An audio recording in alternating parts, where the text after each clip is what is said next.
Dominant Protector. Credit to the author.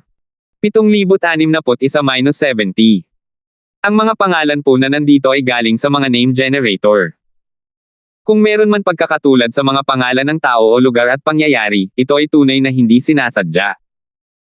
Wala nang magagawa si Terence tungkol dito, hindi naman talaga niya kayang atakihin ang lalaki. Nakatingin lang siya habang lumilipad palayo ang airship. Pagkaalis ng kulay abong sombrerong kawayan, ang panloob na alitan ng mga lumilipad na langgam na kumakain ng liwanag, ay malapit nang matapos. Ang bilang ng mga natitirang lumilipad na langgam na kumakain ng liwanag ay biglang bumaba, at naramdaman ni Terence na ilang daan na lamang ang natitira. Gayunpaman, ang lakas ng daan-daang lumilipad na langgam na ito na lumalamon ng liwanag ay sumailalim sa isang napakalaking pagbabago. Halos lahat sa kanila ay nakapasok na sa larangan ng yugto ng paghahati ng dagat. Huwag mo silang alalahanin, Terena. Ang mga lumilipad na langgam na ito na lumalamon ng liwanag ay kalaunan ay magiging pagkain ng bagong reyna ng langgam. Hindi maaaring magkaroon ng dalawang reyna sa isang kolonya ng langgam, kaya tiyak na mapapahamak sila. Paalala ng sampa ang iyon kay Terence. Paano kung hintayin nating lumitaw ang reyna ng langgam at saka natin ito patiin? Palaging nararamdaman ni Terence na ang mga lumilipad na langgam na lumalamon ng liwanag ay isang problema, at mas makabubuti kung malipol niya ang mga ito. Kapag ipinanganak ang isang bagong reyna ng langgam, hindi ito matatalo sa loob ng maikling panahon. Sigurado ka bang gusto mong pumunta roon at mamatay? Haha! Tumawa ng kakaiba ang demonyo. Gawin mo ang gusto mo. Hindi kita pipigilan. Kumaibot-kibot ang bibig ni Terence habang naglalakad palabas ng kolonya ng mga langgam nang walang sinasabi. Kung tungkol naman sa lumilipad na kolonya ng langgam na lumalamon ng liwanag.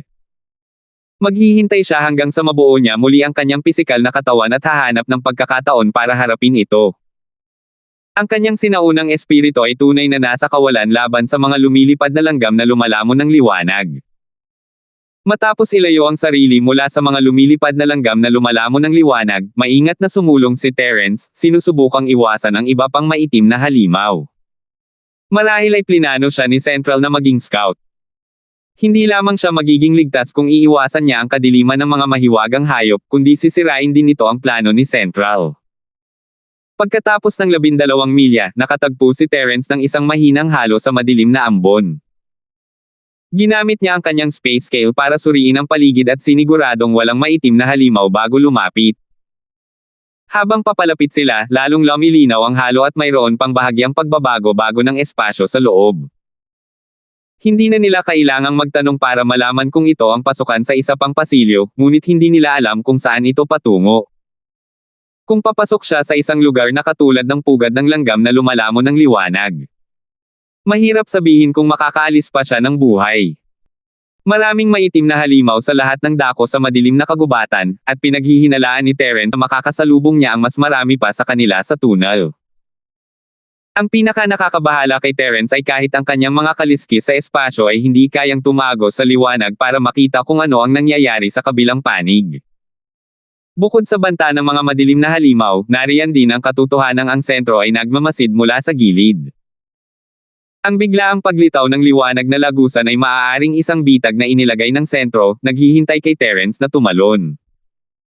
Kinurot ni Terence ang kanyang baba at nag-isip sandali, nag-aalangan, ngunit mabilis siyang nakapagdesisyon. Sa anumang kaso, ang madilim na kagubatang ito ay pareho sa lahat ng dako.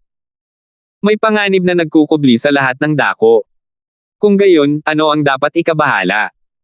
Ang pagpasok at pananatili sa labas ay maaaring walang anumang pagkakaiba sa resulta.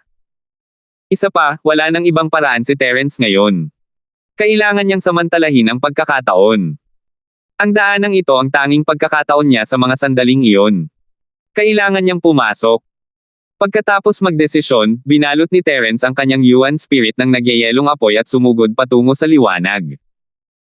Ilang segundo matapos siyang mawala, isang airship na may kulay abong sombrerong kawayan ang tahimik na lumitaw sa hamog. Umalangaw-ngaw ang ilang mahinang tawanan sa madilim na kagubatan, labis na nasisiyahan sa kanilang mga sarili. Ang halo na ito nga ang lugar na plinano ng utak para kay Terence na pasukan. Hindi tumigil ang lalaking nakasuot ng abuhing sombrero.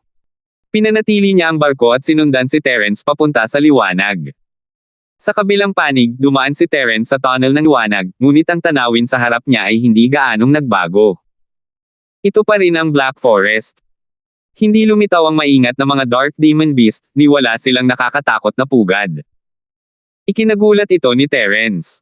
Ngunit agad na may natuklas ang kakaiba ang espiritu ni Terence. Ilang daang metro ang layo, kung saan hindi nakikita ng hubad na mata, mayroong isang malaking pinto. Dapat itong maging pangunahing target ng light tunnel. Mabilis na lumabas si Terence at nakarating sa harap ng pinto. Inangat niya ang kanyang ulo at pinagmasdan ang mga disenyo sa pinto. Senior Ghost, halika at tingnan mo ang mga porma sayon sa pintong ito. Parang isang uri ito ng Silong Formation, di ba? Hindi masyadong sigurado si Terence, kaya hiniling niya sa multo na pag-aralan ito kasama niya. Sa tingin ko ay may kakaiba sa likod ng pintuang ito. Lahat ng lumalabas dito ay interesante. Kasama na ang lahat ng mahiwagang halimaw na may kadiliman. Ngumisi ang nakapangangilabot na bagay at saka bumalik sa pangunahing paksa.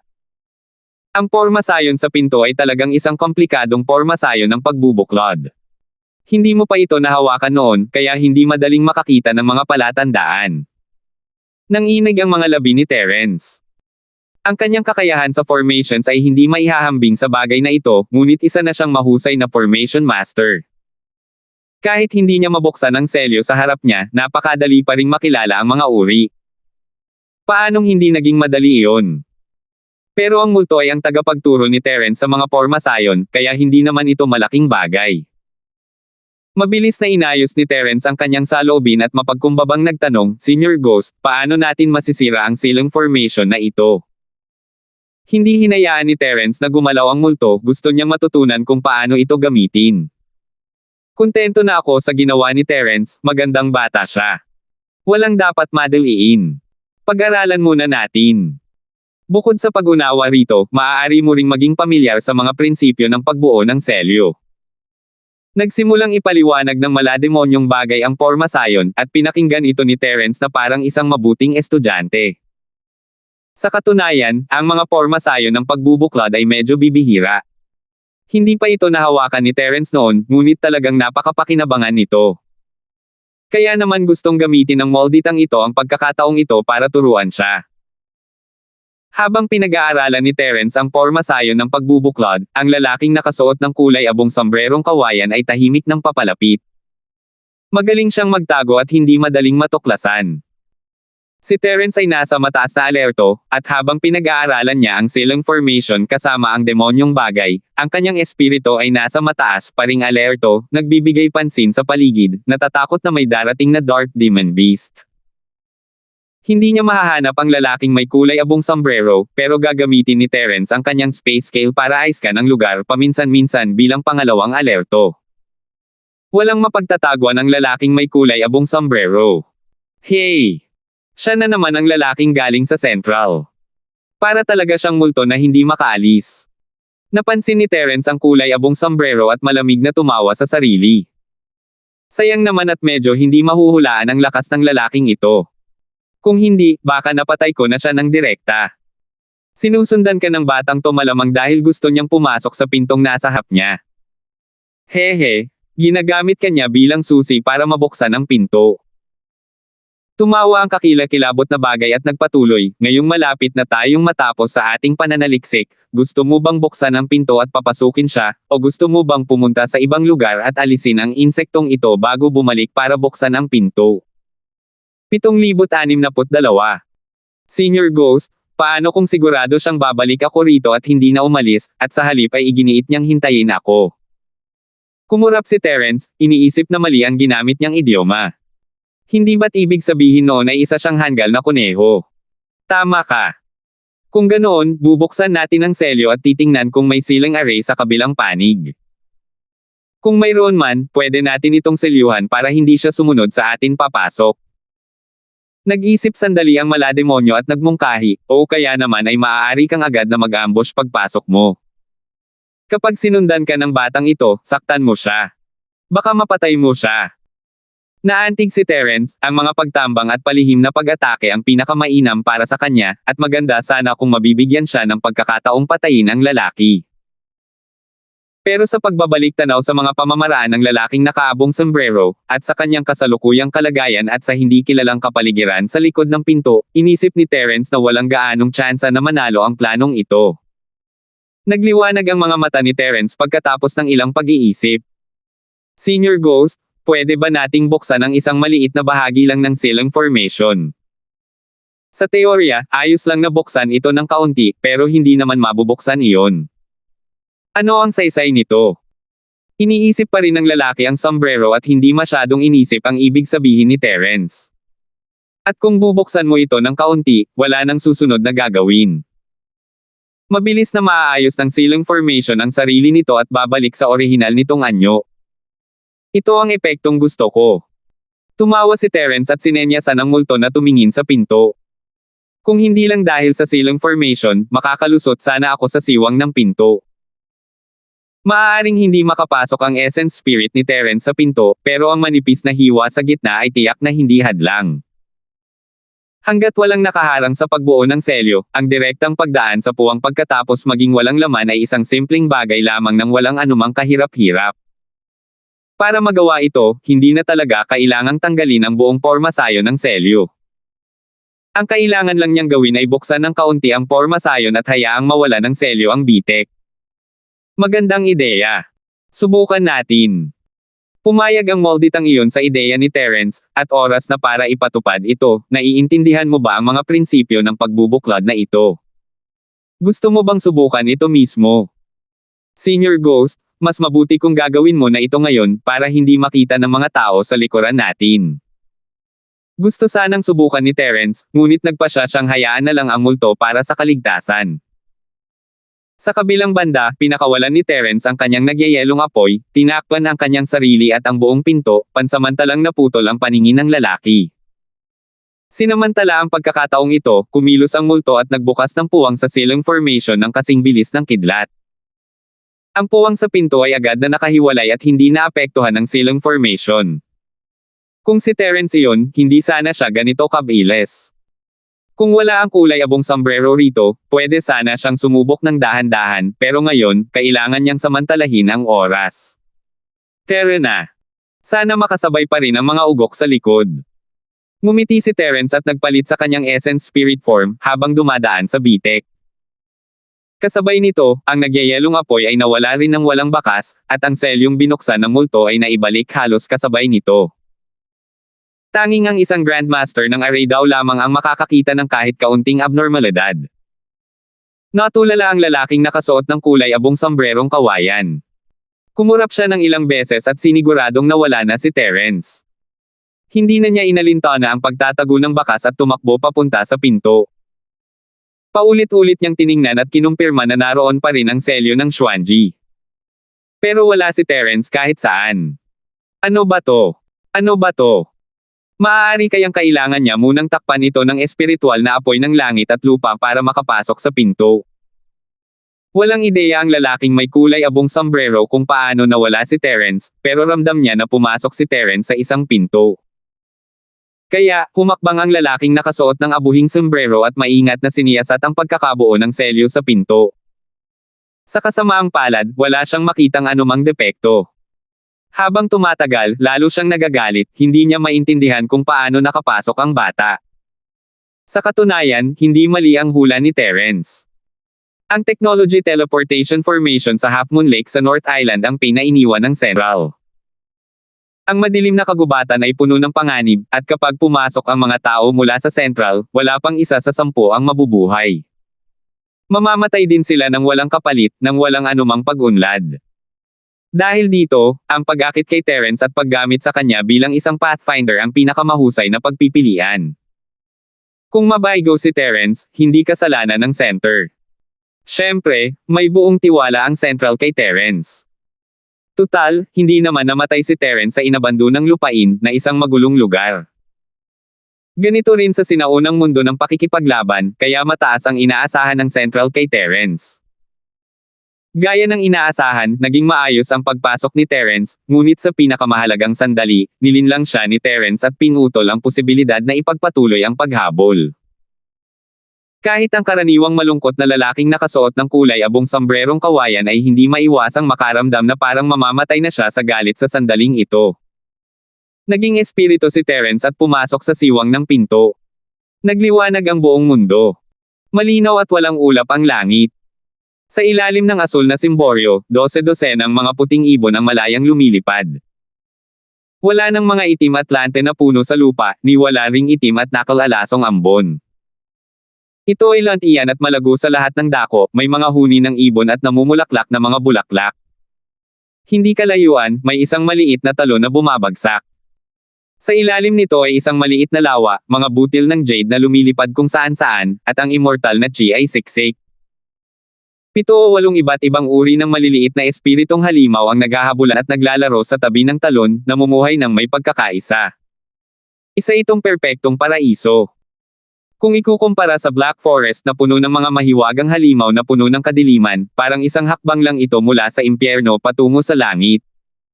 Namangha si Terence. Hindi niya namamalayan na naging isang espiritu ng Yuan siya, habang nalilitong nakatingin sa malaparaiso na mundo. Hindi niya inaasahan na ang chi dito ay magiging ganito kalakas para sa isang espiritu ng Yuan. Sa sandaling iyon, nahirapan si Terence na makaahon. Mag-ingat ka. Isang mahinang boses ang narinig mula sa likuran ni Terence, na sinundan ng isang matalim na tunog na parang tumatagos sa hangin. Kasabay nito, nagpadala ng babala ang Jade Space. Hindi pa lubusang nakakabawi ang isip ni Terence, at hindi pa siya makapag-react sa tamang oras. Maaari lamang siyang umasa sa kanyang likas na ugali at maging isang sinaunang espiritu ng hindi namamalayan. Isang malaking itim na anino ang dumaan sa essence spirit ni Terence, at sa isang iglap, gumuho ang paraiso at nawala ang paraiso. Ang buong mundo ay nabasag na parang salamin. Ang asul na langit, ang mga puting ibon, ang mga talon na tumatalsik, ang mga mapaglarong maliliit na halimaw, at lahat ng iba pa ay biglang naglaho. Ang natitira na lang ay ang masukal na kagubatan at ang madilim na kapaligiran. Mabuti na lang at mas maganda ang kagubatan dito kaysa sa nasa may pintuan. Mabuti na lang at may buhay dito, at walang nakalalasong hamog, manipis at kulay abong hamog lamang, hindi nakalalasan. 7,063. Kumalabog ang puso ni Terence nang mapagtanto niyang nasa isang ilusyon siya. Hindi niya alam kung bakit siya nahulog dito nang walang nararamdaman at hindi man lang niya mapigilan. Mabuti na lang at may nagbabala sa kanya. Kung hindi, baka nagdulot ng pinsala sa kanyang primordial spirit body ang pag-atake ngayon lang. Agad na napansin ni Terence ang kanyang paligid. Ang halimaw na sumalakay sa kanya kanina ay isang napakalaking halimaw. Mukha itong rhinoceros, ngunit doble ang laki ng katawan nito. Nababalutan ito ng makapal na baluti, at ipinanganak itong may kakayahang atake at depensa. Bukod doon, ang rhinoceros ay mayroon ding aura ng isang dark demon beast. Gayunpaman, hindi ito isang dark demon beast, at mas angkop na tawagin itong dark spirit beast. Mabuti na lang at hindi pa naririnig ng multo ang tungkol sa pag-iral nito. Hindi na muling inatake ng rhino si Terence, hindi naman sa ayaw nitong umatake kay Terence, pero hinaranggan ito ng 3 tao, at isa sa kanila ay ang babaeng nagbabala kay Terence. Pero hindi matukoy ni Terence kung sinong babae ang nagbabala sa kanya, 2 sa kanila ay mga dalaga, at ang isa pa ay isang matipunong binata. Sa oras na ito, pinalibutan nilang 3 si Rhino at inatake ito gamit ang kanilang mga espada at sable. Isa itong napakasiglang labanan. Mag-ingat ka. May sugat na ang kasukasuan ng tuhod ng hulihan nitong binti. Maghanap ka ng pagkakataon para ito ng iyong mga atake. Sa pagkakataong ito, tiyak na hindi natin ito hahayaang makatakas. Sumigaw ang isa sa Dalababa Range, at agad na alam ni Terence na ito ang nagbabala sa kanya.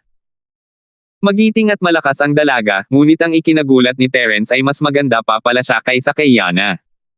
Hindi niya ito masyadong pinansin kanina, pakiramdam niya ay medyo pamilyar ang boses.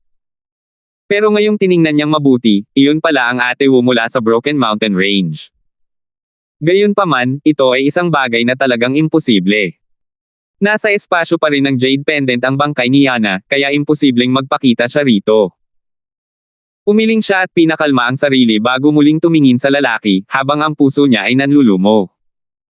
Kahit na ang hitsura at ugali ng babaeng ito ay halos kapareho ni Yana, tiyak na hindi siya si Yana.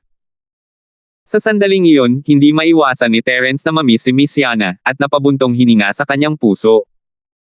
Oy, mga kaibigan dyan, kung may kakayahan kayo, pumunta kayo rito at tumulong.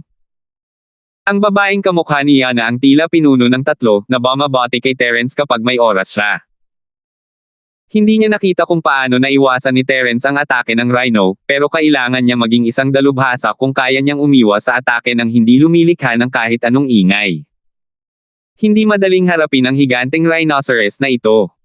Bagamat may ilang kalamangan ang tatlo, hindi nila ito magagawang tagumpay sa maikling panahon. Kung ilalayo nila ito, hindi nila alam kung sino ang kakalagkarin hanggang sa mamatay. Kumurap si Terence, may mapait na ngiti sa kanyang mukha. Binalika ng babaeng ito ang sarili niyang mga alaala, at sa isang iglap, medyo nawalan siya ng malay. Hindi naman talaga dapat niya ginawa iyon. Pagkatapos ng mas malapitang pagtingin, may nakitang kakaiba si Terence. Hindi ganoon kalakas ang tatlong ito, nasa antas ng pundasyon pa lamang sila, at para silang mga langgam para kay Terence. Ang kakaiba lang ay wala silang kahit anong tunay na chi. Hindi naman sa hindi niya ginamit ang tunay niyang enerhiya, kundi wala talaga siyang tunay na enerhiya. Ang kanilang lakas ay ganap na nakabatay sa lakas ng kanilang pisikal na katawan. Sa madaling salita, ang kanilang estilo ng pakikipaglaban ay umaasa sa brutal na puwersa. Hindi ka panipaniwala ito, lubos na binabago ang dating pagkakaintindi ni Terence. Kailangang malaman ng isa na sa ilalim ng makalangit na kaharian ng Dao, mayroong mga spiritual at pisikal na sining. Ang pisikal na sining ay lubos na umaasa sa pagsasanay ng katawan upang lumakas.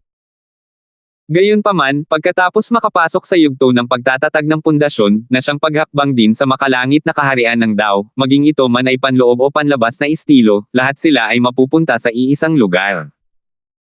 Automatiko silang makikipag-ugnayan sa langit at lupa at hihigop ng espiritual na enerhiyang lumilipad sa pagitan ng langit at lupa upang linangin ang makalangit na Dao.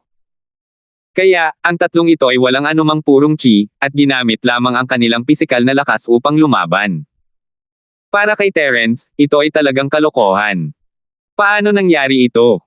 Bakit kaya ibang sistema ng paglilinang ang mayroon ng mga taong ito kumpara sa mga kilala niya? Maaari kayang ibang sistema ng paglilinang ang sinusunod ng lugar na ito?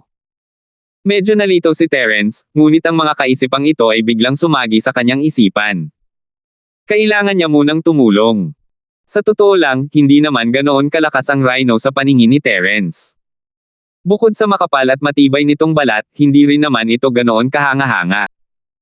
Marahil ay mayroon pa rin itong nakatagong kakayahan na maaaring magbanta sa mga sinaunang espiritu. Kung hindi, hindi sana sila binalaan ng Jade Space. Sige, aatake ako mula sa likuran. Kayo ang bahala sa atensyon nila. Casual na sagot ni Terence. Ayaw pa niyang ipakita ang tunay niyang kakayahan dahil wala pa siya sa kanyang pinakamahusay na kondisyon. Nagkunwari siyang kapantay nila at ginamit ang kanyang mga butterfly microstep para umikot sa paligid ng Rhino. Kahit hindi siya gumamit ng anumang martial arts, isa pa ring top-tier assassin si Terence. Gumalaw siya ng paikot-ikot ng walang tunog kaya hindi niya nakuha ang atensyon ng higanteng rhinoceros. Kumuha si Terence ng isang punyal mula sa kanyang Jade Space at binawi ang lahat ng kanyang intensyong pumatay, at lumitaw sa likod ng Rhino na parang isang anino. Kumislap sa gulat ang mga mata ng babaeng Yana, hindi niya inaasahan na si Terence ay isang matataas na uri ng mamamatay tao. Gayunpaman, marami na siyang karanasan sa pakikipaglaban. Bagamat nagulat siya, hindi niya masyadong binigyang pansin si Terence. Sa halip, sinabihan niya ang dalawa niyang kasama na dagdagan ang kanilang pag-atake at makuha ang atensyon ng mga rhinoceros. Napangiti si Terence habang sinusuri ang sugat sa tuhod ng Rhino, nasa pagitan ito ng dalawang luti. Hindi madali para sa tatlo na matamaan ang lugar na iyon. Ang punyal ay naging isang agos ng liwanag at agad na tumagos sa pagitan ng nasugatang kasukasuan ng tuhod. Nanlambot ang mga binti ng malaking rhinoceros, at ang dating maliksi at malaking katawan nito ay agad na bumagsak. Ngayon na, atakihin ang mahinang bahagi. Malakas na sumigaw ang babaeng kamukha ni Yana, at ang sandata sa kanyang kamay ay sumaksak sa malambot na tadyang ng rhinoceros sa bilis ng kidlat. Dati, iyon ang lugar na may pinakamahigpit na depensa. Ngayon, dahil sa pagkawala ng balanse, isang depekto ang nabunyag. Sumugod din ang isa pang lalaki at babae. Agad na nagpakawala ng mapanglo na alulong ang higanteng rhinocero, at tumalsik ang dugo mula sa katawan nito. Pagkatapos ay pinutol ni Terence ang tuhod ng kabilang binti ng rhino, na tuluyang nagpahina sa kanyang kakayahan. Saka lamang niya itinabi ang punyal at umatras. Sa puntong ito, hindi na kailangan ng tatlo ang tulong ni Terence. Madali na nilang maaalagaan ang rhino. Maya-maya, ang higanteng rhinoceros ay nasa bingit ng kamatayan. Maging ang mga sigaw nito ay mahina. Ang malaking katawan nito ay nakahandusay sa lupa, bahagyang nanginginig paminsan-minsan. Ang lupa ay basang-basa ng dugo. Mabuti na lang at may makapal na patong ng mga tuyong dahon, kaya hindi ito masyadong umagos. Salamat sa tulong mo, kaibigan. Ako si Yuna. Paano kita tatawagin? Iniwan ng babaeng kamukha niya na ang mga huling detalye sa kanyang kapareha habang lumalapit muna ito para batiin si Terence. Medyo natigilan pa si Terence sa pangalang ibinigay niya rito. 7,064. Yuna. Hindi lang magkapareho ang kanilang mga anyo at aura, pati ang kanilang mga pangalan ay magkapareho rin. Maaari kayang kapatid siya ni Yana. Kinalma ni Terence ang sarili at bahagyang ngumiti. Ikinuyom niya ang kanyang mga kamay, ako si Terence. Ate, walang anuman. Ikaw ang nagpaalala sa akin ngayon lang na nagamit ko ang aking chinggang para maiwasan ang atake. Kaya, hindi ito maituturing na tulong. Hehe, ang bait naman ng nakababatang kapatid na ito na si Ford. Ang unang alam niya ay tawagin akong ate. Isang magandang dalaga ang lumapit din, at binati si Terence nang nakangiti. Ang pangalan ko ay Almira Ling. Maaari mo akong tawaging Ate Ling o Ate Mira. Magaling din si Ate Mira. Maaari mo siyang tawaging Ate Wu. Hindi maganda pakinggan ang Ate Damo. Kapatid na Damo. Hindi alam ni Terence ang sasabihin, ito. May katuturan. Wala talaga siyang masabi. Pero sa ilang salita pa lang, masasabi na ni Terence na si Almira ay may magandang personalidad, ang ganitong klaseng tao ay hindi naman masamang tao. At si Yuna Wo. Dahil kamukha niya si Yana, natural na malapit sa kanya si Terence, at hindi naman masama ang impresyon nito sa kanya. Oy, nakababatang kapatid na si Terence, ipapakilala kita. Ang lalaking iyon ay si Peter. Kaming tatlo ay mga adventurer. Tawagin mo na lang siya sa pangalan niya. Huwag mo siyang masyadong pansinin. Napakabait ni Almira at ipinakilala niya ang huling binata kay Terence. Pagkatapos ay iniba niya ang usapan, napagdesisyonan mo na ba kung ano ang itatawag sa akin? Sa tingin ko mas maganda ang tunog ni na Ate Mira at Ate Mira. Siyempre, ayos lang kung gusto mo akong tawaging Ate Ling. Kumunat ang noo ni Terence. Mukhang hindi naman mas matanda sa kanya si Almira, kaya paano niya ito naging ate? Maaari kayang masikat ang ate kaysa sa nakababatang kapatid na babae. Kung gayon, tawagan mo ang kanyang kapatid na si Mira. Walang pakialam si Terence na mapagtalo, hindi mahalaga kung maganda ang kapatid niya.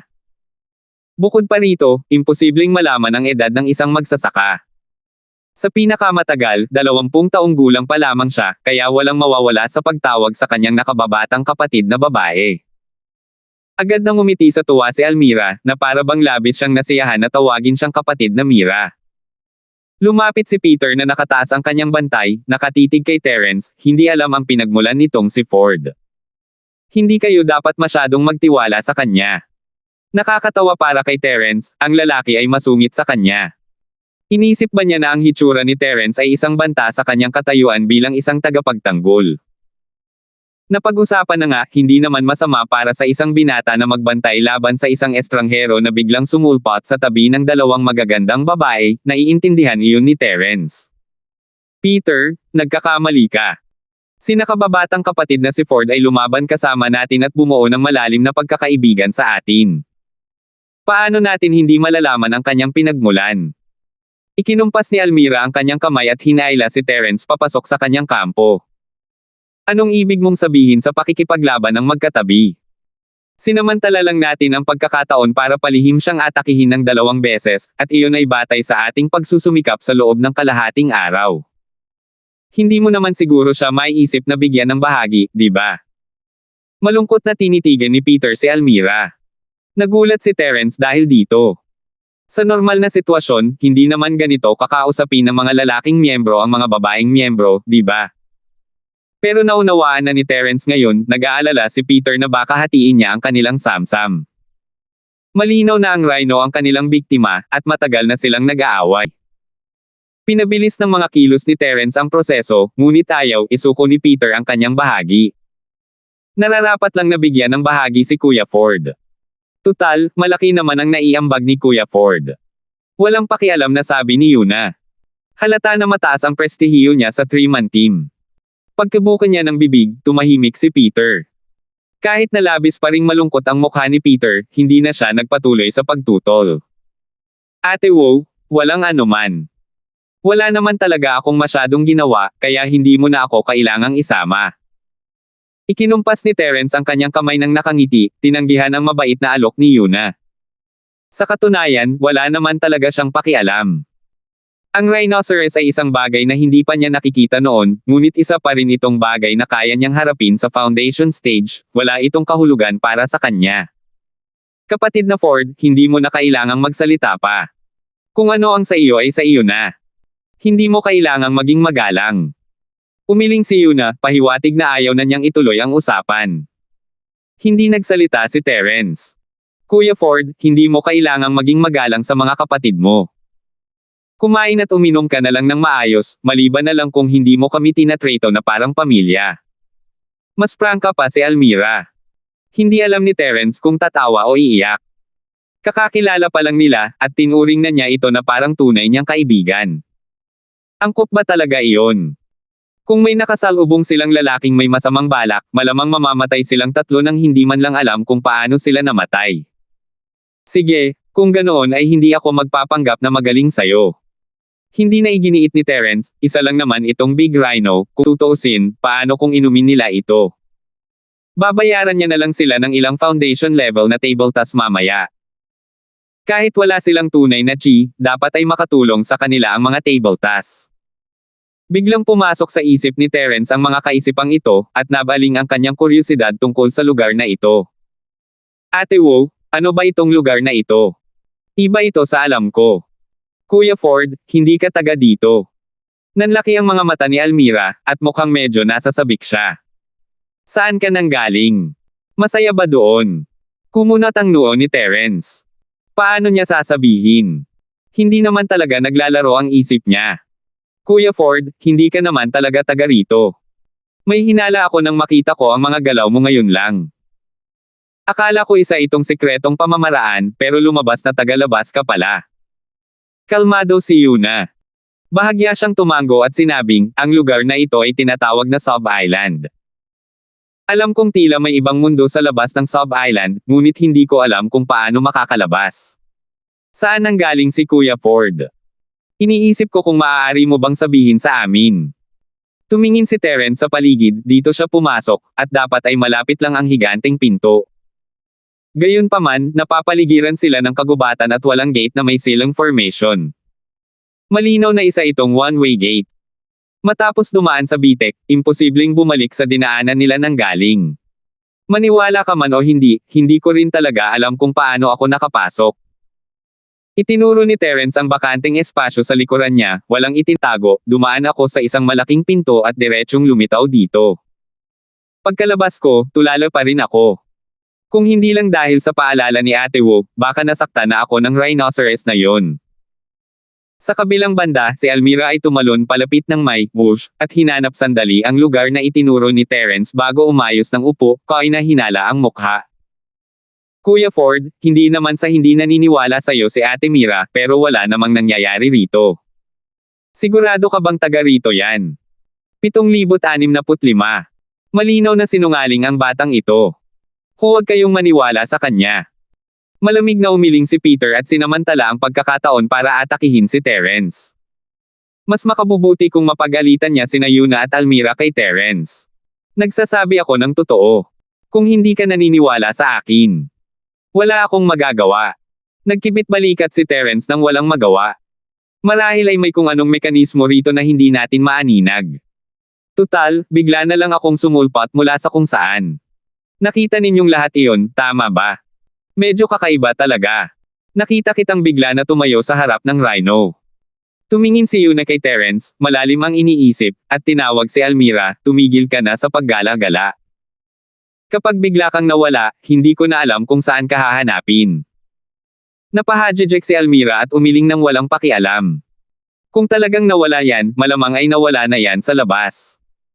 Hindi kita hahayaang lumapit sa akin kapag kumakain at umiinom ako sa labas. Walang puso kang bata. Pinaglaruan kita ng walang dahilan. Pabiro na saway ni Yuna at hindi pinansin si Almira, at bumaling kay Terence, kapatid na Ford, nakakarating ka rito mula sa labas ng mundo, kaya siguradong malakas ka, di ba? Ngayon lang, nakita kitang madali na pinutol ang kasukasuan ng espiritong halimaw ng kadiliman, talagang hinahangaan kita.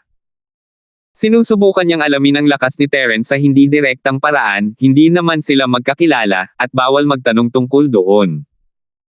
Walang pakialam si Terence, gusto niya silang tanungin kung ano ang nangyayari rito, at bakit wala silang chi. Bago sumagot, handa nang magpakitang gila si Terence sa ilang kasanayan sa purong enerhiya para linawin ang problema. Hindi niya ginamit ang purong enerhiya sa labanan ngayon lang, kaya walang napansing kakaiba sa kanya sina Yuna at ang iba pa. Gayunpaman, nagulat si Terence nang malaman niyang hindi na niya magagamit ang kanyang chi.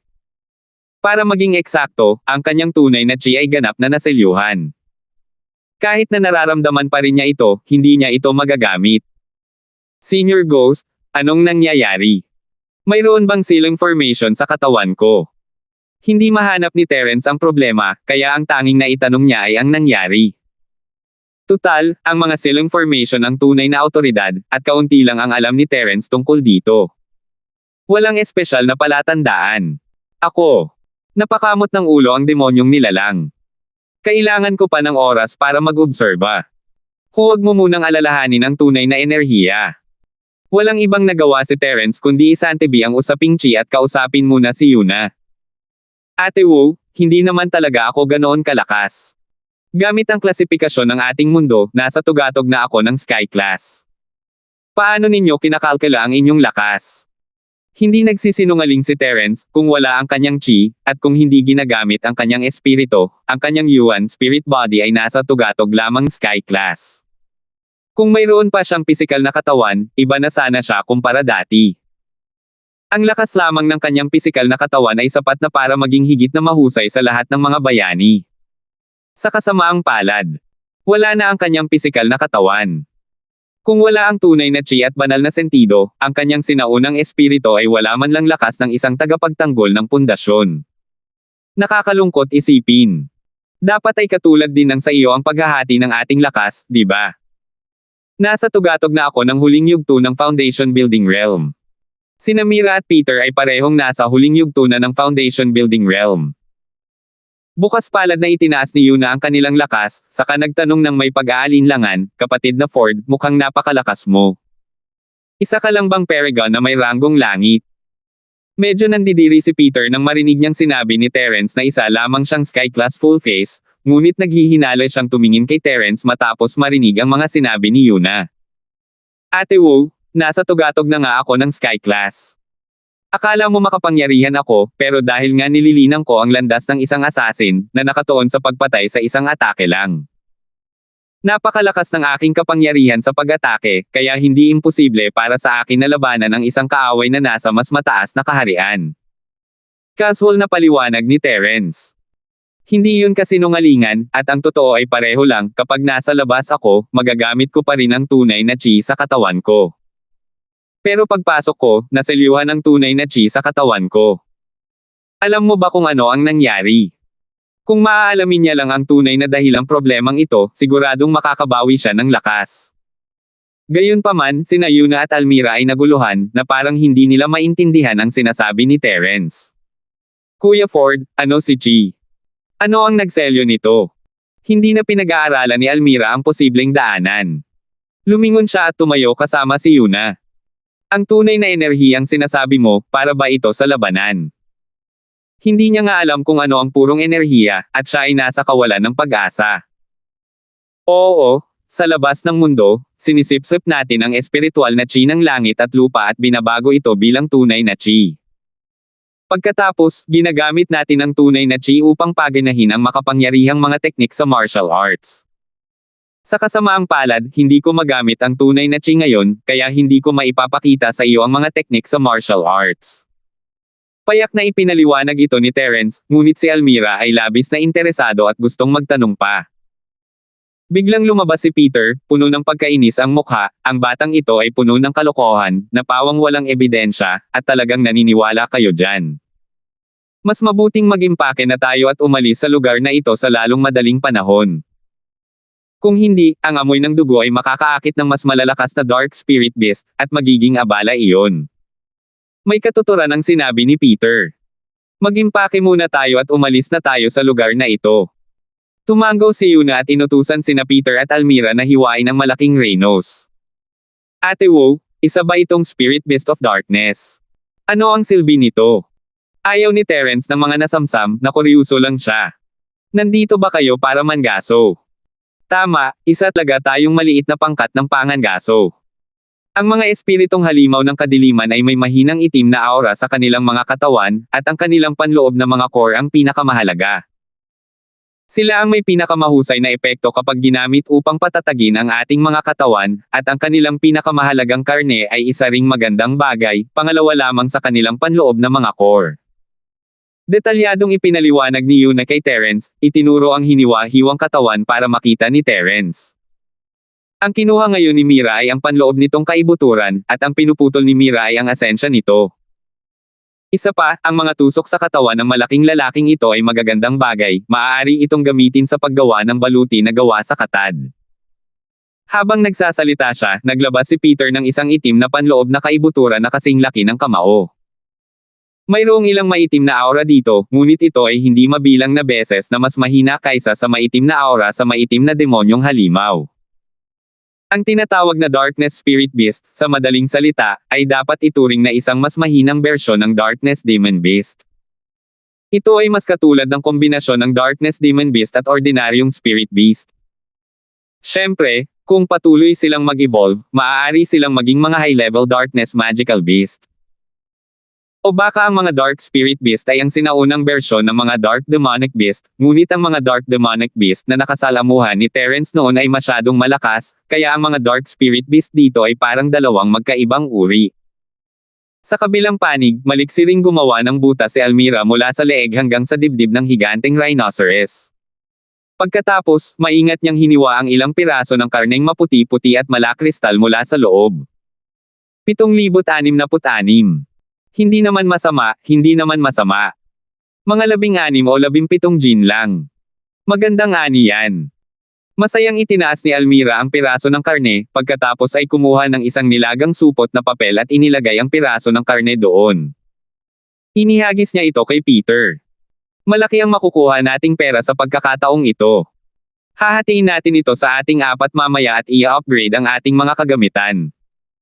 Inilagay ni Peter ang supot ng langis sa kanyang supot at malungkot na tinitigan si Terence.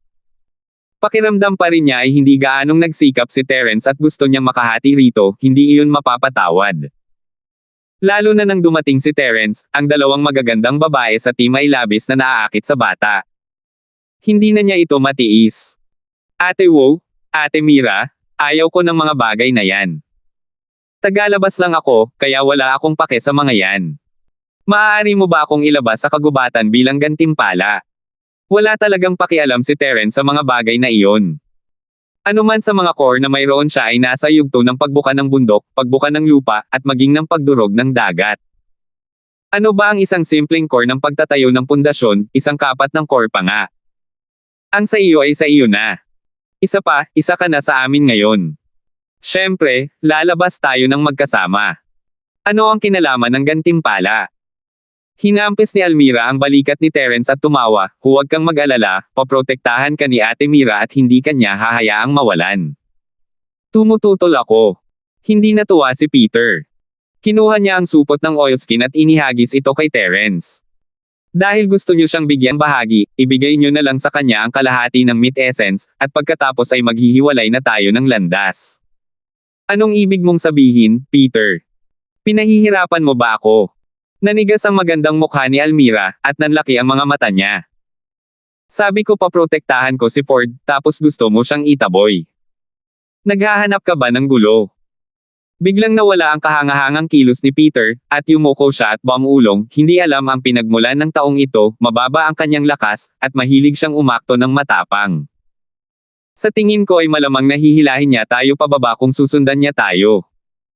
Iniisip ko ang kapakanan ng ating koponan. Mabilis na tumingin si Peter kay Yuna, umaasang makakakuha ng suporta mula rito. Sa kasamaang palad, hindi iyon ang naisip ni Yuna. Maganda ang ideya ni Mira, pero hindi mahina si Kuya Ford. Bagamat maaaring medyo mas mababa ang kanyang antas, napakahusay niya sa pagpatay. Tiyak na hindi siya magiging pabigat sa atin. Tama. Alam kong mas malakas sa iyo ang nakababatang kapatid na si Ford. Mabilis na sumang-ayon si Almira at itinaas pa ang baba niya ng may pagmamalaki kay Peter. Huwag ka nang magsalita ng madaldal. Bilasan mo at balatan mo ang balat. Hindi ba't sinabi mong makakaakit ito ng ibang mga spirit beast ng kadiliman kung mananatili ka rito ng masyadong matagal? Malungkot ang mukha ni Peter, pero hindi niya mapabulaanan si Almira, kaya ang tanging nagawa na lang niya ay lumabas at balatan ang balat. Natawa si Terence sa sarili niya, pero wala naman siyang masamang kutob kay Peter. Mabuti na lang at naging matyaga ang laking ito sa Dalababawan Gang miyembro, maituturing siyang isang maginoo. Oo, isang maginoo muna. Maya-maya, natapos ni Peter ang pagbabalat ng baluti. Hindi maliit ang baluti, ngunit nang matanggal ito ay naging napakalambot. Isa lamang itong bola, at isa lamang itong ekstrang backpack. Pagkatapos maproseso ang baluti na ito, maaari itong gawing ilang piraso ng baluti. Kung ibebenta mo ito, makakakuha ka ng malaking halaga. Hindi rin ito problema kung gusto mo itong gamitin mismo. Ngumiti si Almira habang nagsasalita. Pagkatapos ay hiniwa niya ang isang piraso ng karne mula sa likurang binti ng malaking rhinoceros. Kainin natin ito ngayon. Kahit hindi ito gaanong kapaki-pakinabang, maaari itong busogin ang ating mga tiyan. Hindi nagsalita si Terence. Tila wala sa magandang sitwasyon silang tatlo. Ang pinakamasasarap na piraso ng karne mula sa rhino ay pawang ibinebenta. Ayaw niya man lang kainin ang mga ito. Tanging ang mga natirang karne na maaaring itapon ang hinihiwa para sa pagkain. Sa ganitong paraan, mas lalong nahiya si Terence na hatiin ang mga nasamsam. Tutal, ang kanyang kayamanan ay lampas sa imahinasyon ng tatlo. Sige, umalis muna tayo sa lugar na ito. Kinuha ni Yuna ang isang bag mula sa mga kamay ni Peter at sinenyasan si Terence at ang iba pa na sumunod, medyo matagal na tayong naantala. Marahil ay darating din ang ibang mga dark spirit beast. Hindi maganda ang ating kasalukuyang kalagayan, kaya dapat muna tayong maghanap ng lugar na mapagpahingahan. Natural lang na walang pakialam si Terence. Itinabi niya ang mga supot ng langis at akmang tutulong na, ngunit inagaw ito pabalik ni Peter ng may lungkot na mukha, sinasabing hindi niya kailangan ang tulong nito. Naglakad silang apat ng ilang sandali, at pagkatapos ng halos 20 milya sa kagubatan, nakahanap sila ng lugar na mas angkop para sa kanila upang magkampo at magpahinga. May isang maliit na sapa sa gilid na angkop para sa pagproseso ng malaking piraso ng karne. Napansin ni Terence na napapagod na ang tatlo, tila naubos na nila ang kanilang lakas sa laban. Kung wala ang tulong ng tunay na chi, mas matagal bago sila makabawi. Ang purong pisikal na lakas ay hindi kasing lakas ng naranasan ng purong chi Terence noon. Bukod doon, may isa pang bagay na ikinababahala ni Terence. Hindi naman sa hindi niya magagamit ang kanyang spirit sense, pero kapag ginamit niya ito, mauubos talaga ito, at hindi na niya ito mababawi. Kahit gamitin niya ang likidong nagpapalapot ng kaluluwa ng Black Sea, hindi niya mababawi ang kanyang espiritual na pandama. Tutal, ang mga kayamanang ito ay kailangang pinuhin gamit ang purong chi, at hindi maaaring gamitin ang purong chi. Dahil dito, hindi man lang nangahas si Terence na gamitin ang kanyang banal na sentido para mag-scan. Tutal, ang pag-upulang at pagkain ay parang pag-ahon na lang dati, pero ngayon ay lumalabas na lang siya at hindi pumapasok, kaya mag-iipon siya hanggat kaya niya. Kailangang malaman ng isa na ito ay isang sinaunang espiritu. Kung hindi niya magagamit ang kanyang espiritual na kapangyarihan upang makabangon, malamang na ang kanyang kaluluwa ay masisira sa huli. Ang kanyang sinaunang espiritu ay hindi pa matatag, kaya hindi niya kayang magkamali. Ibinaba ni Peter ang kanyang backpack at mabilis na sinimulang i-process ang karne. Nagpaninggis siya ng apoy para aiihaw ito ng walang tulong ng dalawang magagandang babae. Napakasipag niya. Gusto sanang tumulong ni Terence, pero tinitigan siya ng isa. Nakangiti lang siya ng alanganin at nilero ang nakaunat na baraha. Kapatid na Linying, huwag kang maging mapagkalkala kay Mira. Hindi naman siya masamang tao. Siya ang pinakamasipag at pinakamagaling sa ating koponan. Medyo mas maingat lang siya sa kanyang pag-uugali. Nakangiting paliwanag ni Yuna. Nasa iisang panig na sila ngayon, at hindi maganda para sa sino man na magkimkim ng sama ng loob laban sa isa't isa. Nag-iingat pa rin si Peter laban sa iyo ngayon, pero kapag nagkakilala na tayo, malalaman mong hindi siya mahirap pakisamahan. Ate Wo, huwag kang mag-alala. Hindi ko iyon pinansin. Walang masama sa pamamaraan ni Kuya Chen. Napakagandang ugali ang maging mapagmatsyag laban sa mga estranghero. Ikinumpas ni Terence ang kanyang kamay habang nakangiti. Hindi niya pinansin ang puot ni Peter. Sa totoo lang, silang tatlo ay hindi naman banta sa kanya, kaya ano pa ang dapat niyang ikabahala. Hehe, nakababatang kapatid na Ford, sinasabi mo ba na hindi tayo sapat na alerto sa mga estranghero? Hindi ba dapat ay mas maging mabangis ako sa iyo? Ngumiti ng masama si Almira habang papalapit ito sa kanya. Pagkatapos, kusa siyang tumingin ng may galit. Kumusta? Mas maayos na ba ang pakiramdam mo? 7,067. Hindi alam ni Terence kung tatawa o iiyak, wala namang ibig sabihin ang kunwaring bangis ni Almira, at sa halip ay mas lalo pa siyang nagmukhang cute. Sa madaling salita, para itong isang husky na nagkukunwaring isang gutom na lobo. Sige, hindi naman talaga tamang isipin ang isang magandang aso bilang isang husky, naisip ni Terence, habang natatawa sa sarili. Hindi na makaupo si Peter. Gusto niyang itulak palabas si Terence para mas gumaling ito, pero ano na ang sitwasyon ngayon? Magluluto ba siya ng pagkain para sa kanila ng walang hiya, tapos hahayaan niyang makipagkwentuhan at makipagtawanan ang batang ito kasama ang dalawang magagandang babae? Impyerno ang pagiging ostracized. Pakiramdam ni Peter ay siya ang hindi isinama. Ford, bakit hindi mo ay lechon ang karne? Biglang lumapit si Peter kay Terence at ibinigay ang tuhog ng karne. Kung gusto mong mapabilang sa aming koponan, dapat mo munang ipakita ang tunay mong kakayahan. Papa Ford, kaya mo ba? Kung hindi mo alam, sabihin mo lang sa akin, tutulungan kita. Tinapik ni Almira ang balikat ni Terence at iniba ang usapan, tutal, maliit na piraso lang naman ng karne ang naputol ko. Kung iiho mo ito ng masama, baka hindi ito sapat para kainin. Lihim na natuwa si Peter, inaasahan ang kahihiyan ni Terence. Mas lalo pa niyang itinulak ang sanga. Ayos lang ako. May alam din ako tungkol sa barbecue. Ngumiti si Terence habang kinukuha ang sanga mula sa mga kamay ni Peter at sinimulang ihawin ito malapit sa apoy. Pero totoo na matagal ko nang hindi ito niluluto.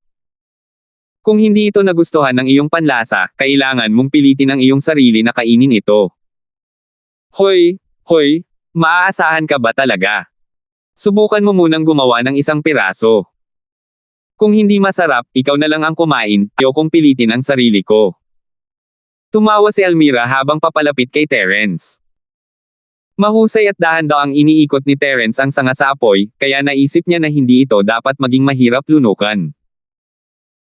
Tiningnan din ni Yuna ng mabuti at nakangiting sinabi, mukhang masarap, pero hindi ko alam kung ano ang magiging lasa. Mira, subukan mo muna. Kakainin ko kapag masarap na. Paano mo nagawa to? Gusto mo bang subukan ko ang lason? Gaya ng inaasahan, ang puso ng isang babae ang pinakamakalason. Nagkunwaring galit si Almira at hinampas si Yuna gamit ang kanyang kamay. Natural lang na ayaw ni Yuna na magpatalo. Gumanti siya ng ngiti, ikaw na ignorante at walang kakayahan na batang babae, isa ka rin sa mga pinakamakamandag na babae. Ngayon lang ako nakakita ng isang hanggal na katulad mo, na pinapagalitan ang mga tao habang kinakaladkad ang sarili mo.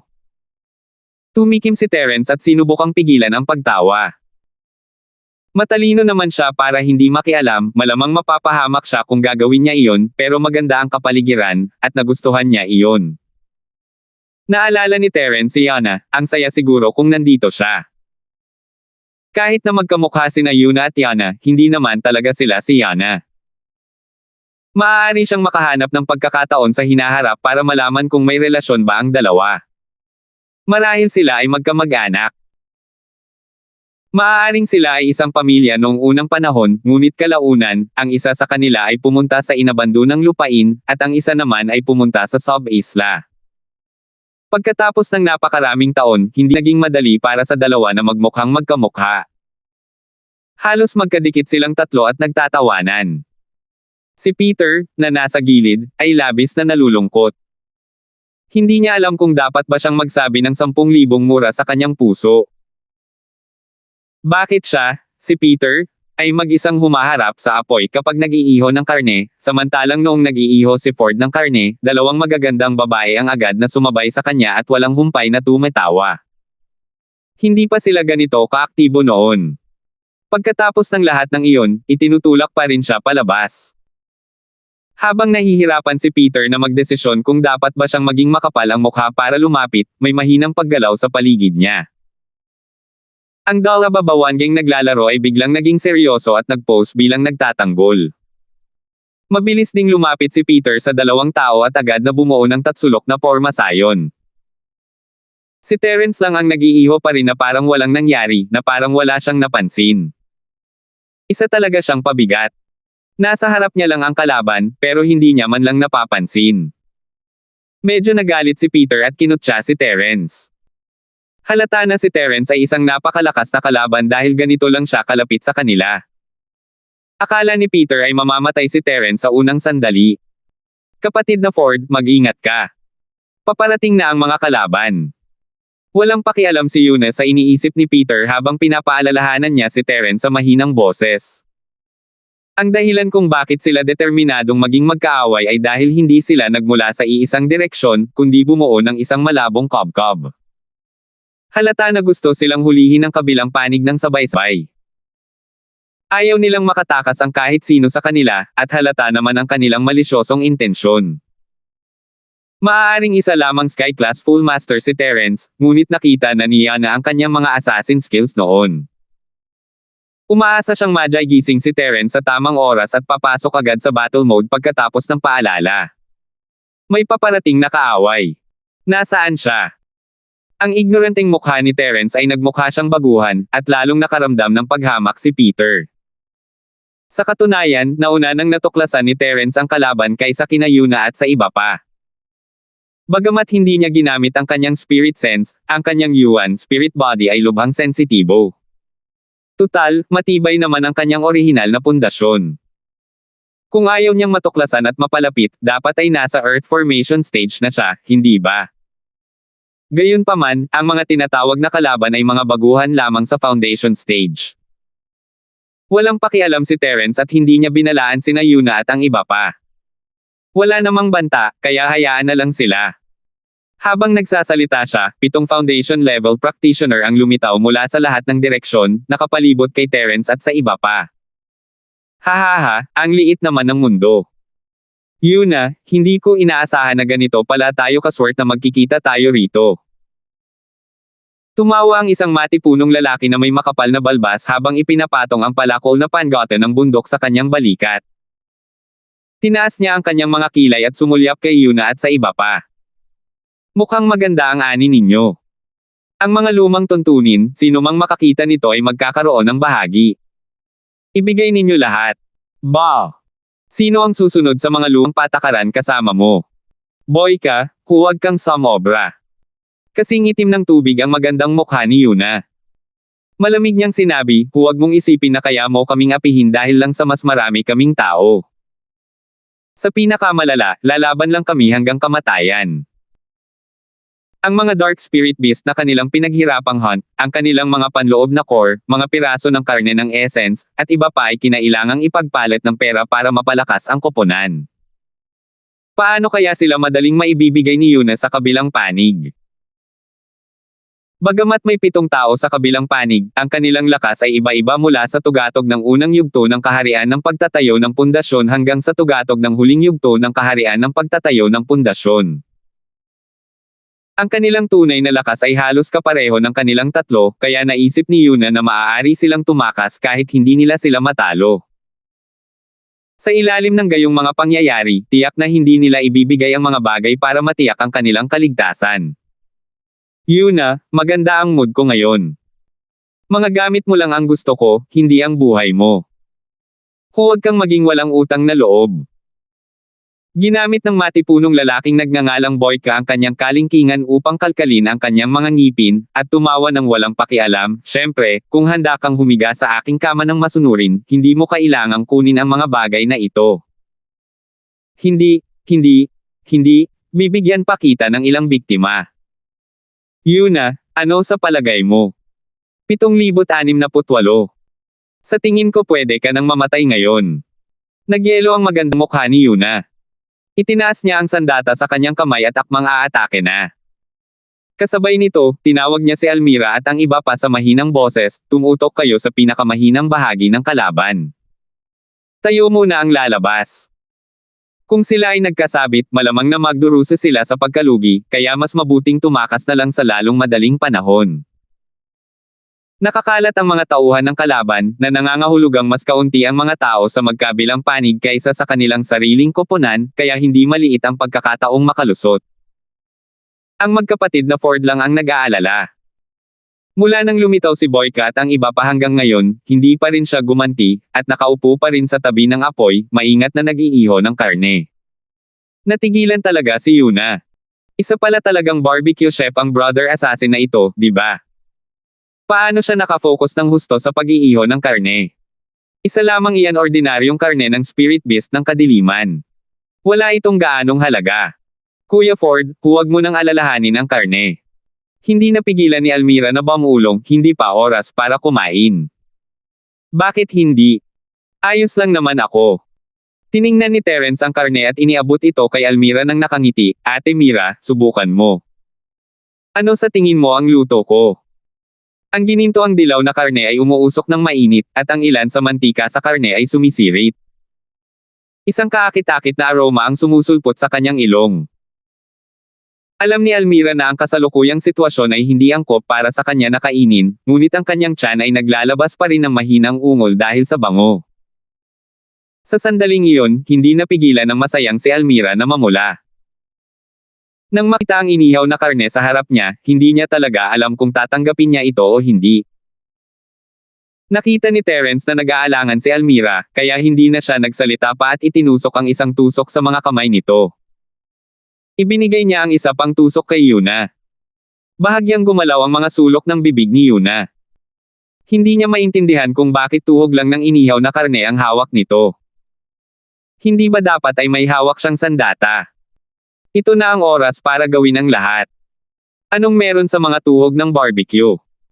Isuksok mo sa bibig ng kalaban at sakalin hanggang mamatay.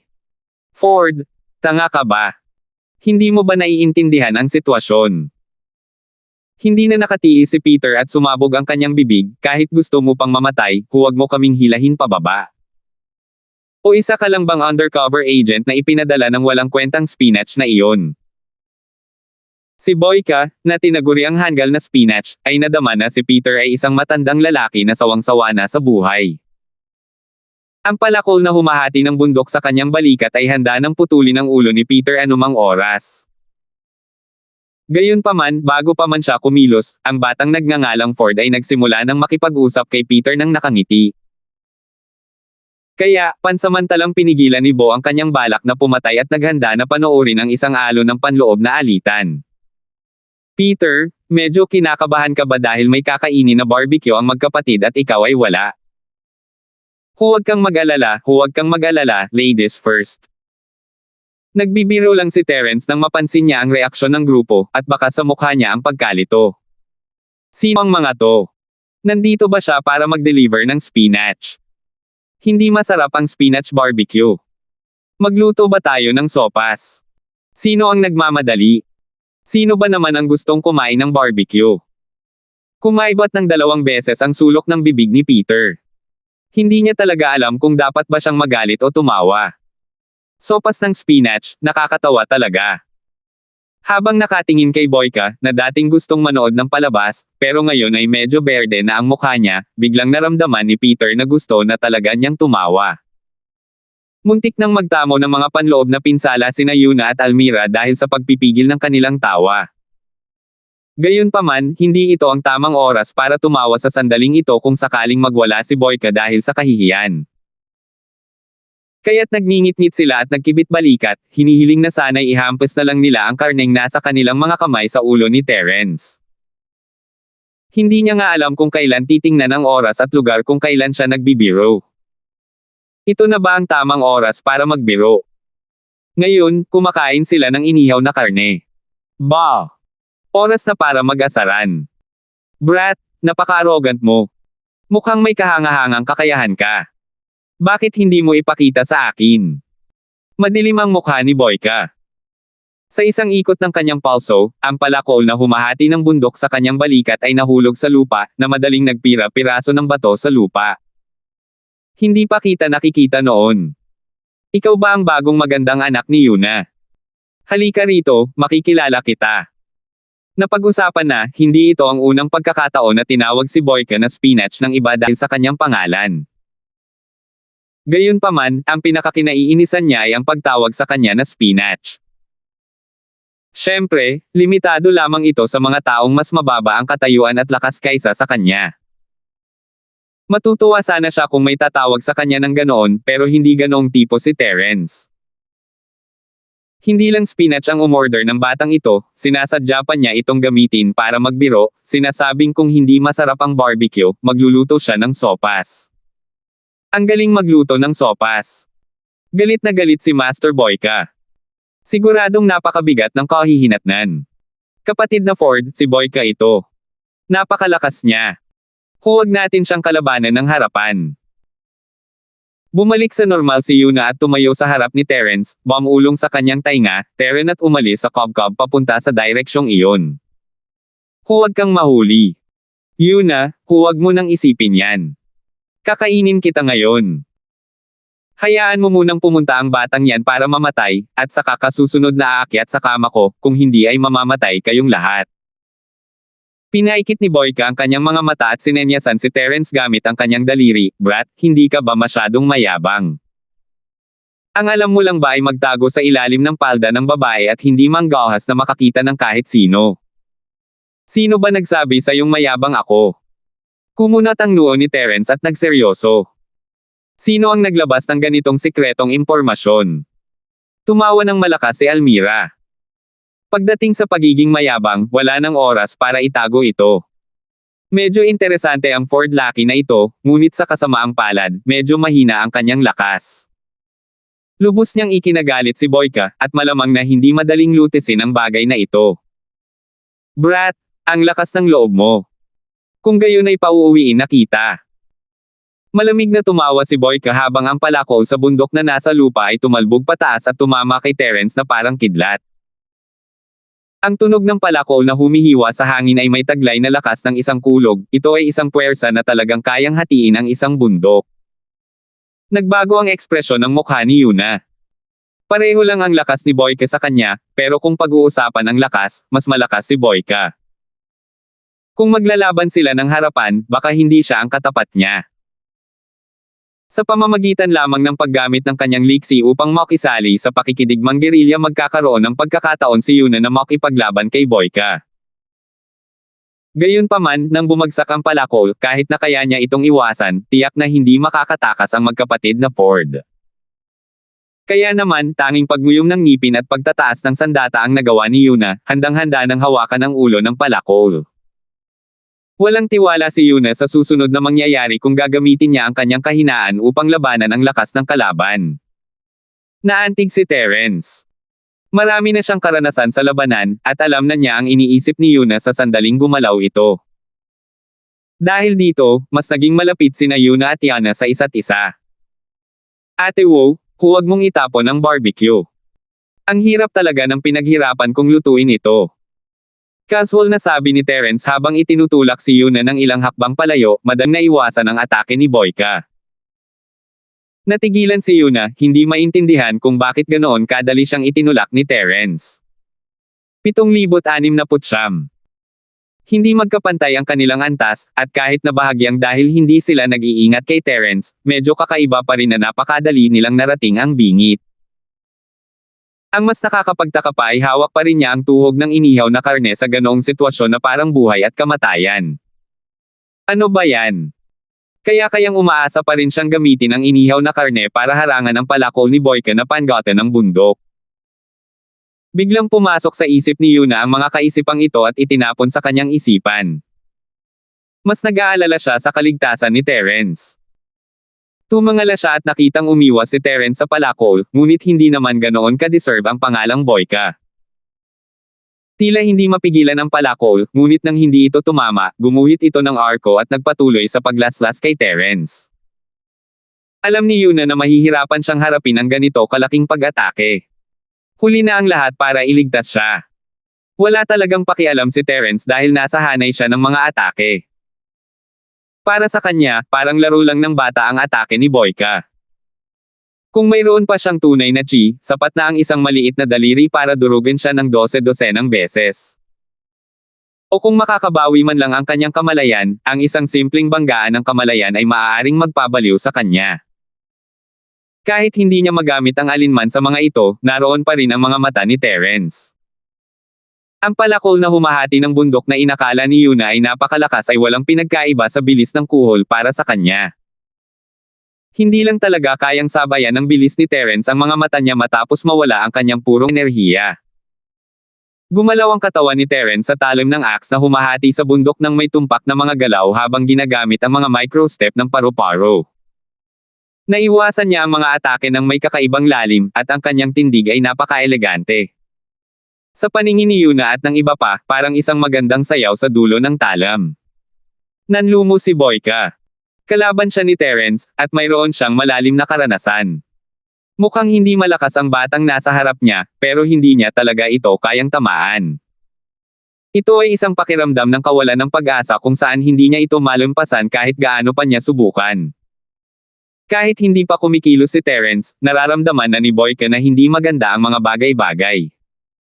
Kapatid na Spinach, ang susunod ay ang teknik na matagal mo nang gustong makita. Manood ng mabuti at huwag kumurap. Umiwas si Terence ng ilang beses at sinabing may bahagyang ngiti. Kinuha niya ang punyal na ginamit niya dati, nakakita ng butas, at kumilos sa likuran ni Boyka na parang multo, tahimik na sinasaksak ito. Walang anumang tunog ng pagbagsak nito sa ere, at kumpara sa nakakagulat na momentum ni Axe na humahati sa bundok, ang punyal ni Terence ay parang isang willow catcan, kasinggan ng balahibo, hindi man lang gumalaw kahit isang butil ng alikabok. Gayunpaman, pakiramdam ni Boyka ay tinatitigan siya ng pinakamalasan na ahas, at nanindigan ang lahat ng balahibo sa kanyang katawan. Walang pag-aalinlangan, sumugod siya sa lupa at tamad na gumulong sa lupa. Pagkatapos, inihagis niya ang malaking palakol na humahati ng bundok upang harangan ang anumang posibleng paghabol. Ang serye ng mga aksyon na ito ay natapos sa isang iglap, ngunit nakaramdam pa rin si Boyka ng malamig na pakiramdam sa kanyang leeg, na sinundan ng mainit na likido na tumulo. Pagkatapos gumulong ng ilang hakbang, ang kanyang dibdib ay basang-basa na ng pulang dugo. Mamamatay na ba ako? Muntik nang maihi si Boyka sa kanyang pantalon sa takot. Nanlambot ang kanyang mga kamay at paa nang bumagsak siya sa lupa. Bulong niya sa sarili na parang hindi makapaniwala, mamamatay na ba ako? Wala akong saysay. Hindi ka namatay. Maliit na hiwa lang yan, pero kung patuloy kang hihiga dyan at hahayaang dumyugo ang leeg mo, malamang na mamamatay ka sa sobrang dugong naubusan. Tumayo si Terence sa tabi ni Boyka at tumingin sa kanya ng nakangiti. Siyempre, kung gusto mo talagang mamatay, ayos lang sa akin na saksakin ka ulit. Sa totoo lang, naisip nga ni Terence na patayin si Boyka sa isang tama lang, pero ang pagnanais ni Boyka na mabuhay ay hindi inaasahang malakas. Gumawa siya ng sunod-sunod na mga hakbang para sa pag-iingat sa sarili sa ilalim ng atake ni Terence at nagtamo lamang ng magaan na pinsala sa huli. Dahil hindi niya kayang patayin si Boyka sa isang suntok lang, hindi na nag-abalang patayin pa ito ni Terence. Isa lamang itong maliit na nilalang, at walang anumang matinding puot sa pagitan nila. Hindi na nila kailangang habulin pa siya. Nanginig ang buong katawan ni Boyka, at dali-dali niyang inabot ang kamay para takpan ang sugat sa kanyang leeg. Nang maramdaman niyang naroon pa rin ang lakas sa kanyang braso, agad siyang natuwa, naramdaman ang pananabik na nakaligtas sa kamatayan. Gumulong pa siya ng ilang hakbang palayo kay Terence bago tumayo, alerto. Mabilis na lumapit ang kasama niya para tulungan siyang maglagay ng gamot habang nakatitig kay Terence. Kuya, mahirap harapin ang problemang ito, gusto mo bang sumama? Bumulong sa tainga niya ang lalaking kakalagay lang ng gamot kay Bo, mga kapatid, kung sabay tayong aatake, may pagkakataon pa tayong mapatay ang batang yan. Labis na nag-aalangan si Boyka, nagdududa siya kung kaya niya talagang patayin si Terence. Ang galaw pa lang ay sapat na para garantyahan ang kawalang talo ng bata sa isang pagkubkob. Bukod pa rito, ang tahimik na pag-ataking iyon ngayon lang ay talagang natakot kay Boyka. Ayaw na niyang maranasan muli ang ganitong uri ng katatakutan sa ngayon. Bastos, hindi mo ba nakita na nagpakita na ng awa ang iba? Ano ba ang binubulong mo? Lumingon si Boyka, at humarap siya para sampelan ang mukha ng kanyang kasama. Umalis ka, huwag mong ipahiya ang iyong ama dito. Ang pag-unlad ng sitwasyon ay higit pa sa inaasahan ng lahat. Parehong natigilan sina Yuna at Peter. Malinaw niyang sinabi na mayroon siyang lakas ng klase ng langit, paano niya madaling mapapatomba si Boyka, na nasa tugatog ng huling yugto ng Foundation. Kung bakit hindi niya hinabol si Boyka, naunawaan ni Yuna na ang landas ng assassin ni Terence ay ang pagtakas kung sakaling hindi siya makahabol. Hindi siya maaaring umalis ngayon, ngunit hindi na siya muling aatake. Ito marahil ang dahilan. MMH. Ang galing talaga ng nakababatang kapatid na si Ford. Nakakagulat na masarap ang inihaw na karne. Gayunpaman, naiiba si Almira kina Yuna at sa iba pa. Sa sandaling iyon, walang ingat niyang kinakagat ang inihaw na karne sa kanyang mga kamay, puno ng mantika ang kanyang bibig habang kumakain. Hindi napigilan ni Terence ang matawa sa sarili, iniisip na dapat kahit papaano ay maging mas babero si Ate Mira sa ganitong paraan ng pagkain. Kalimutan mo na yan, huwag na natin itong pag-usapan. Bata, ikaw si Ford, di ba? Tatandaan ko ito. Kalimutan na natin muna ito ngayon. Ang mga bundok ay hindi magbabago, at ang mga ilog ay palaging agos. Magkikita tayong muli. Sumulyap si Boyka sa grupo ni Terence nang may madilim na tingin bago sinabihan ang kanyang mga kaibigan na umalis. Papabayaan na lang natin siya. Kinagat ni Almira ang inihaw na karne habang bumubulong, hindi mapagbigay na tao si Boyka. Napakakitid ng isip ng lalaking ito. Tiyak na maghihiganti siya sa atin mamaya. Bakit hindi natin sila samantalahin para maalis? Umalis ka na. Ako na ang bahala sa'yo. Tandaan mong ubusin mo muna ang karne bago mo sila maabyutin para hindi ka mabulunan. Sinaman ni Yuna ng tingin si Almira. Matapos siyang pagalitan ng pabiro, hindi niya namamalayang tiningnan ang inihaw na karne sa kanyang mga kamay. Ganoon ba talaga kasarap iyon? Ano ba, gutom na ako. Susubukan ko muna. Kaya naman, nagkunwari ring pabaya si Yuna at nagsimulang kumagat ng paunti-unti sa inihaw na karne. Pagkatapos, nagliwanag ang kanyang mga mata at bumilis ang kanyang pagmuya. Pabayaan mo na lang si Ford. Isa siyang mamamatay tao, at siya ang pinakamagaling sa paghabol at pagpatay. Tama ba ako? Walang pakialam na sabi ni Almira, tinatrato si Terence na parang isa sa mga anak niya. Dagdag pa niya, kalimutan mo na yan. Nakababatang kapatid na Ford, pwede mo nang ituloy ang pag-ihaw ng karne. Hindi mabait na tao si Boyka. Mas mabuting busog tayo. 7,070. Inikat ni Yuna ang tingin kay Almira. Para sa pag-ihaw ng karne, nakalimutan na niya ang banta ng kalaban, di ba? Gayunpaman, hindi siya tumutol. Kakain muna siya. Nagkibit balikat si Terence habang nakangiti at nagpatuloy sa pag-ihaw ng karne sa tabi ng apoy. Bumubulong pa rin si Almira habang kumakain, nagrereklamo na napakakaunti ng karneng hiniwa niya. Ang tanging nakakalungkot lang ay nanalo si Peter. Bagamat nakahinga siya ng maluwag dahil napilitang umatras si Boyka, bakit nakakainis ang batang ito? Gumawa na naman siya ng pangalan sa harap ni Yuna at Almira. Akala niya ay mapapatomba niya si Ford, isang full master ng Sky Class, pero ngayon ay tila hindi naman ganoon ang lahat. Papatayin siya. Isinantibi ang masalimuot na nararamdaman ni Peter, muling nag-barbecue sina Terence at Yuna, nagkukwentuhan habang kumakain. Kuya Ford, ang lakas mo naman, di ba? Nagawa mong pabagsakin si Boyka sa Sky Class Peak Face, kung magagamit mo lang ang purong enerhiyang nabanggit mo, hindi ba't mas malalakas pa ang kaya mong patayin sa loob ng ilang segundo? Napaumbok si Almira habang ngumunguya ng karne, hindi binibitawan ang anumang puwang sa kanyang pagsasalita. Napakalakas ba ng mga tao sa labas? Hindi naman, pero sa tulong ng tunay na chi, malakas nga ito kaysa sa purong pisikal na lakas. Nagsasalita si Terence ng totoo, pero hindi niya sinabi na kaya niyang pumatay ng grupo ng mga Foundation Stage Cultivator sa isang atake lang kung purong chi lang ang meron siya. Gusto ko talagang lumabas at tingnan. Kuya Ford, may paraan ka ba para makalabas? Kung lalabas ka, isama mo si ate. Inubos ni Almira ang karne sa kanyang kamay habang nagsasalita at tiningnan ang karne sa kamay ni Terence. Hindi lang siya malakas, kundi pati ang inihaw na karne ay napakasarap. Kung hindi ako pupunta at titingin, nabubuhay ako ng walang kabuluhan. Napanganga si Terence. Magaling siyang mag-ihaw ng karne, pero limitado lang ang mga kondisyon dito. Hindi niya kayang alisin ang mga pampalasa sa Jade Space, kaya karaniwan lang ang lasa. Bakit gustong-gusto itong kainin ni Almira at Yuna? Ganun ba talaga kasama ang pagkain sa sub-isla na ito? Casual na sabi ni Terence, hindi ko alam kung makakalabas ako rito. Kung may pagkakataon ako, hindi magiging problema na ilabas kita. Naging mausisa rin siya. Kung si Almira at ang iba pa ay aalis sa sub-island, makakapag-cultivate kaya sila ng true chi. Siya nga pala, may alam ka bang lugar na tinatawag na Blue Sky Valley? Naalala ni Terence na hindi pa rin niya natatapos ang pagsasaayos ng kanyang katawan.